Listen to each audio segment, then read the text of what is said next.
Hello guys, இன்றைக்கி நம்ம பார்க்க போகிற டாபிக் வந்து என்ன அப்படின்னா activity selection problem.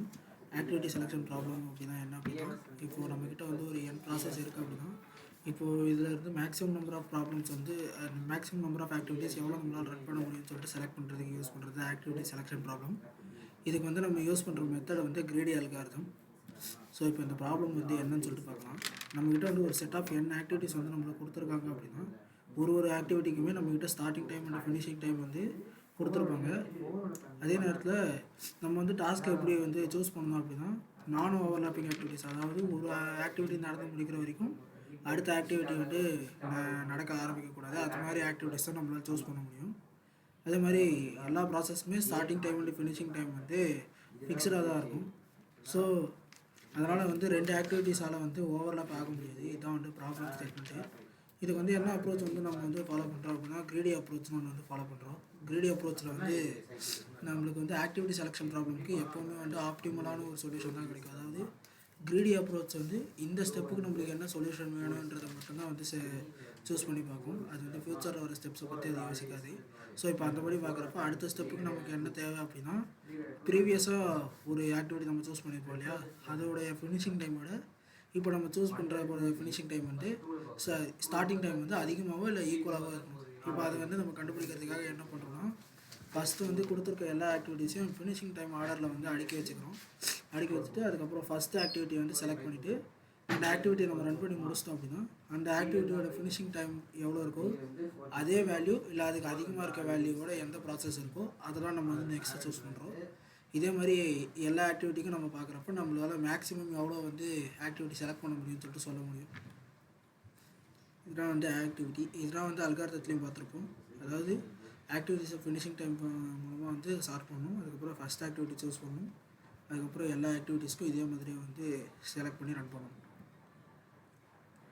Pseudo code வந்து என்ன அப்படின்னு பார்த்தீங்கன்னா, ஃபஸ்ட் ஆக்டிவிட்டீஸை வந்து சார்ட் பண்ணிக்கிறோம். செலக்டட் ஆக்டிவிட்டீஸ்ன்னு சொல்லிட்டு ஒரு அரே வந்து க்ரியேட் பண்ணுறோம். அதில் எந்தெந்த ஆக்டிவிட்டிக்கு வந்து செலக்ட் பண்ணியிருக்கோமோ அது எல்லாத்தையும் ஆட் பண்ணுறோம்.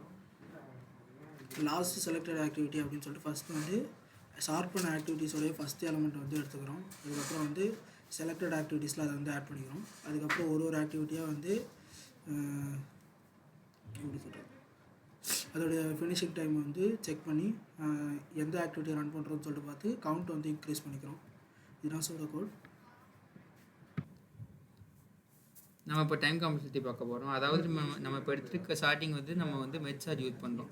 இந்த ஆக்டிவிட்டியில் என்ன பண்ணுறோம் அப்படின்னா, ஒரு அரே எடுத்துக்கிடுவோம். அதனால் அந்த அரேயோட டைம் காம்ப்ளெக்சிட்டின்னு பார்த்தீங்கன்னா லாகின். அதுக்கப்புறம் ஒவ்வொன்றா நம்ம ஐட்ரேட் பண்ணுறோம். அதாவது அந்த ஆர்டர் வைஸ் ஐட்ரேட் பண்ணி போடுறதுனால அது வந்து பிக் ஆஃப் என் எடுத்துக்கிடும். ஸோ டோட்டலாக பார்த்தீங்கன்னா பிக் ஆஃப் என் லாகன் தான் டைம் காம்ப்ளெக்சிட்டி. அதுக்கப்புறம் ஸ்பேஸ் காம்ப்ளெக்சிட்டி பார்த்தீங்கன்னா இன்புட் அரே, அந்த அரேயில் ஸ்டோர் பண்ணுறதுனால லாகின். அதுக்கப்புறம் ஸ்டார்டிங் நம்ம மெட்சார்ட் யூஸ் பண்ணுறதுனால வேஸ்ட் ஆஃப் ஸ்பேஸ் இருக்காது.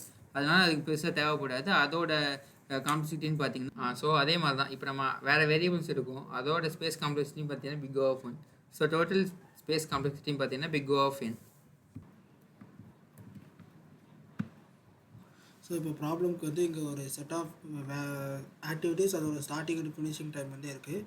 இப்போ இதில் வந்து என்ன பண்ண போகிறோம் அப்படின்னா, ஃபஸ்ட்டு வந்து நம்ம அல்காரிதத்தை அப்ளை பண்ணி ஃபஸ்ட்டு கொடுத்துருக்க டேட்டா செட் எல்லாத்தையுமே ஃபினிஷ் டைம் மூலமாக சார்ட் பண்ணி எடுத்துக்கிறோம். இப்போ ஃபஸ்ட் ப்ராசஸோட ஃபினிஷ் டைம் 4 இருக்குது, செகண்ட்ஸ் இது 5 அடுத்து 6ன்னு இருக்குது. இந்த ஆர்டரில் வந்து ஃபஸ்ட்டு சார்ட் பண்ணிக்கிறோம். இப்போ வந்து ஃபஸ்ட் ஆக்டிவிட்டி வந்து நம்ம சார்ட் பண்ணதில் இருக்க ஃபஸ்ட் ஆக்டிவிட்டி தான் எடுக்கணும். அது வந்து 1,4. இது எடுத்ததுக்கப்புறமா ஆக்டிவிட்டி அப்ளை பண்ணுறோம். அதுக்கப்புறம் ஒரு ஆக்டிவிட்டியாக செலக்ட் பண்ணி அதோட ஃபினிஷ் டைம் மூலமாக அதை பார்க்குறப்ப நம்மளுக்கு வந்து கடைசியாக வந்து செலக்டட் ஆக்டிவிட்டி கவுண்ட் வந்து 5ன்னு சொல்லி கிடைக்கும். இதெல்லாம் வந்து activity selection problem. Thank you.